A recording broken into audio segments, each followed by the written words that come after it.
Welcome back, beer tubers. Time to take a look at Great Divide's Yeti Imperial Stout. It's one of those beers I haven't gotten to in all these years of reviewing beers. I'm finally getting to a bottle of Yeti, 9.5% Imperial Stout. This one was bottled on January 31st, 2011. So this beer is over 2 years old. So I'm looking forward to diving into this beer. It's a big hoppy beer too, fresh, 75 IBUs. It was awesome at GBF last year. I got to try it on draft at the source, and you know, I do like it fresh and hoppy, but I prefer it aged when those hops fade out. But we'll see if there's still some hops left after 2 years. I poured out. It pours out really dark. Some alcohol eggs. You can swirl up a little bit of a nice, you know, pretty brown head on there. It's pretty dark, which leads me to believe there's a lot of like black malt in this beer. So let's get the aroma.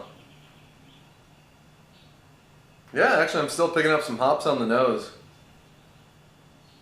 Yeah, it's still got some hops in there. That's crazy. Some earthy, piney notes. There's a lot of a real dark espresso character to the beer, like dark chocolate. This beer might have spent most of the time in the fridge, actually, so I don't think it aged much at room temperature. So it's probably not the best example of an aged Yeti, but we'll go with it.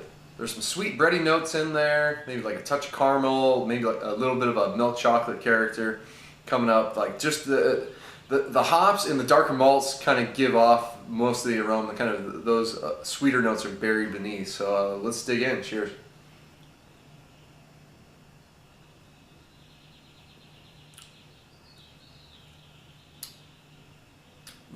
Yeah, it's so good. So smooth. Really rounded out the beer. Not too bitter, but there's definitely some really dark malt character that adds bitterness to the finish. Yeah, just so creamy mouthfeel. So up front you're hit with a little bit of a hop character, a little bit of pininess coming through, and that is very brief, and then it just becomes a big sweet beer in the middle. Sweet caramel notes, you get the sweeter milk chocolate character. A little bit of dark fruits going on there, not too much. And then the finish really dries out and adds more of a malt bittering character.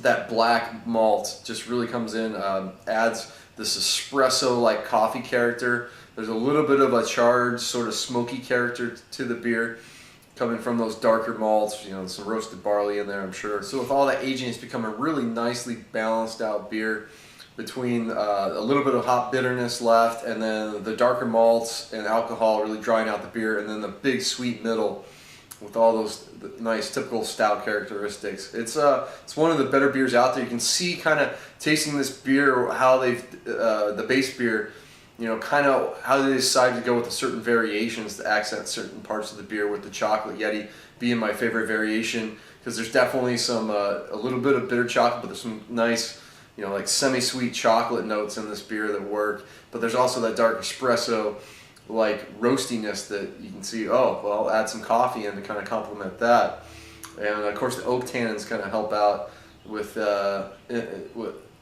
a little more depth to the beer and the variations as well. But on its own, regular Yeti is an absolute classic.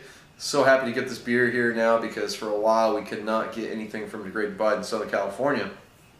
But yeah, what's great too is you can oftentimes find vintage bottles of this just on the shelves, and it's pretty reasonably priced too for such a phenomenal beer. I'm going to give it an A. I think it's an excellent Imperial Stout.